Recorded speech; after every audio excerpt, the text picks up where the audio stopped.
Joining us, we're going to kick things off with retired Lieutenant Commander Norman Dindial. Pleasant good evening, sir.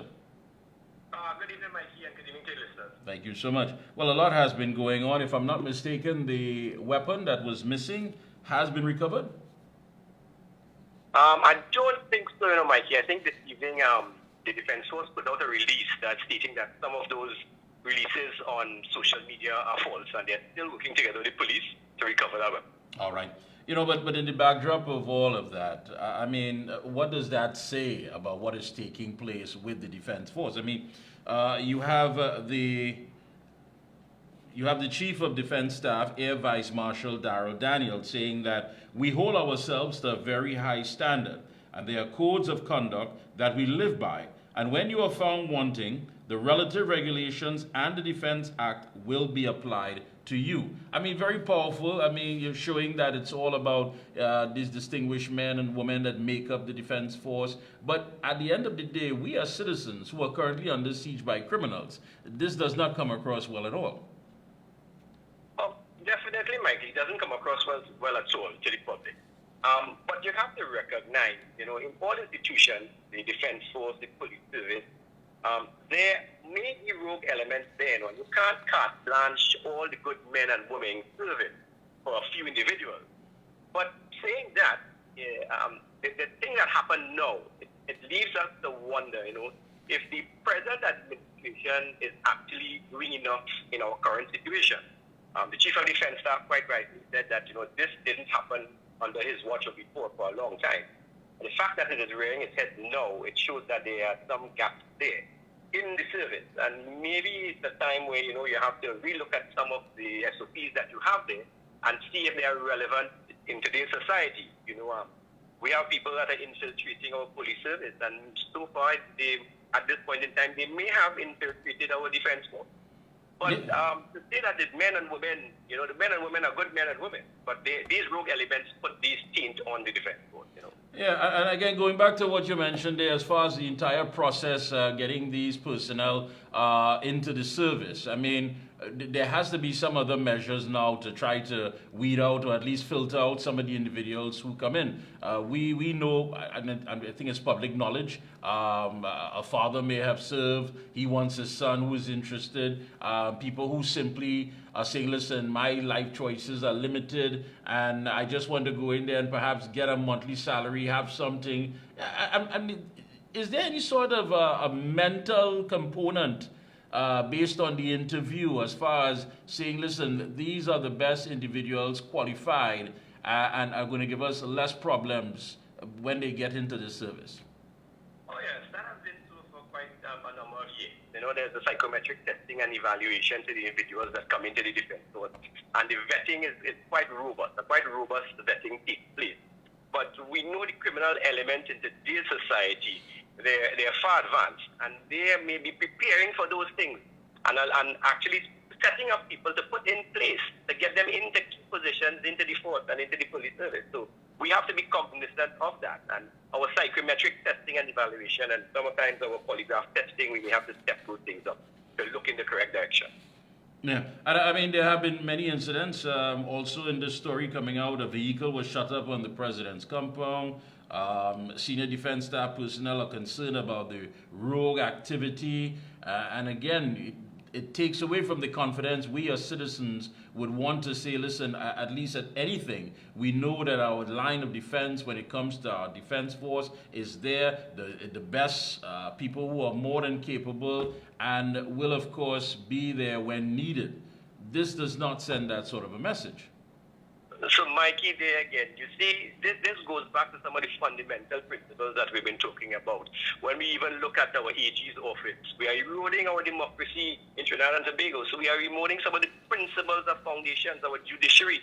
And the bastion of it that supports the judiciary is the defense force and our police service. So we are seeing that our democracy has been eroded, our justice system is being eroded, all those institutions are being eroded. So, I mean, it is no secret, Mikey, that I'm a member of the NTA, the National Transformation Alliance. And transformation is a key word that we have there, but right now we are more than that. We are about building, so we have to actually rebuild our society. We have to rebuild our systems. We have to rebuild our justice. regimes. We have to rebuild our institutions. And we have to rebuild good governance and democracy in this country. And they have to start somewhere. And you're quite right. The defense force, if the defense force was seen as the last backing post that we could rely on, the judiciary has already been eroded. There is only one choice. We have to rebuild. And we have to bring back the governance. But when you talk about rebuilding, let's be frank here, when you talk about rebuilding, I mean, you're talking about actually going head on with a culture. And that wasn't developed overnight. So one can expect that that's not going to disappear overnight. And so when you go head on with this culture, I mean, how realistic is it to say we can actually get these elements out and we can stream some of our best people to actually ensure that they get the job done? I mean, you hear it all the time as far as we need to straighten this and we need to straighten out that, but the silhouette of that political hand that's somewhere in the background, either pulling the string or someone wanting something that is indebted to someone else because of some favor or nepotism or what have you, all of that makes up this culture that we are now paying a price for as citizens. Just how difficult and how challenging do you believe going head on with such a situation? So quite correct. The political interference in the background has led us to where we are right now, and we didn't reach there overnight. And it was systematic, and we can see it. We're seeing it in all our institutions, and we're seeing it in every single aspect of society right now.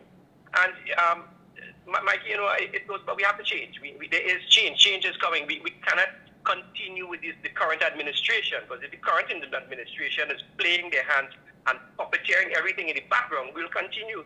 So the only way of fixing all of these institutions is actually fixing and making change from the top. And I say no qualms about it. We have to change the politics. We have to go in a different direction. Yeah, because there has to be some connection as to what are you a part of. I mean, when you talk about the men in blue in New York, they talk about the best. The best that, any city has to offer as far as their line of defense and serving, to the people. But when you talk about it here, that's not the same sort of feeling that you get. Again, you feel as though people have simply joined because it's either there or go and be derailed somewhere in society. And so going into these agencies should not be something of a safe haven. I'm going to get that paycheck, I'm going to be employed, and at the end of the day, I'm just going to work hard enough not to be fired, and just long enough to remain hired. I mean, that in itself is embedded in the psyche. So again, it's a very deep embedded culture. How do we even begin? If given, let's say tomorrow, the NTA is there, they have to form the government, your political leader says to you, Commander, what do we do? What are some of the low-hanging fruits that can be implemented? So, Mikey, there again, I've been a former member of the Defense Force for 27 years. And once you are serving there, we always serve this state. Our allegiance was always to this state. And, we hold ourselves to the highest respect and responsibility for that. We never looked at politics, but somehow, some way, it infiltrated. And commanders, operational commanders, and commanders at strategic levels were not supposed to be influenced by that. And then somehow, at some point in time, we started to be swayed this way in order for personal gain.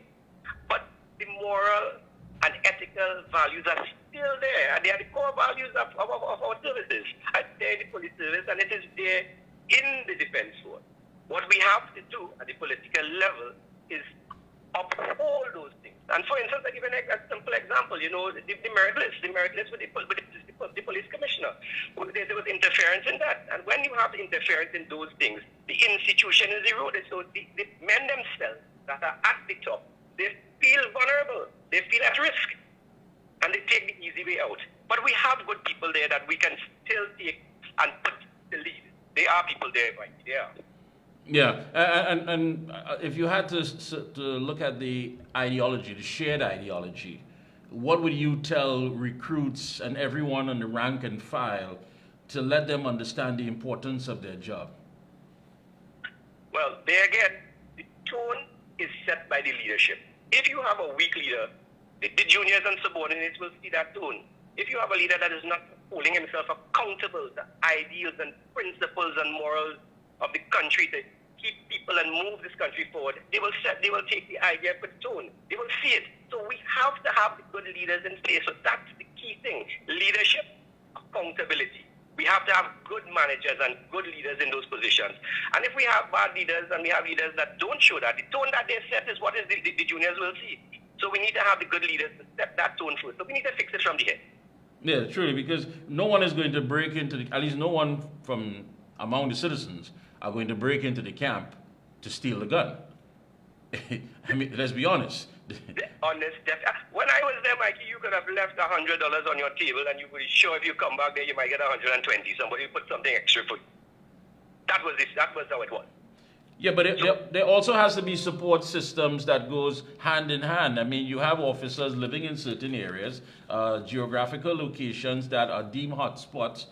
They don't have housing. They don't have a way of coming out of whatever environment that they're in.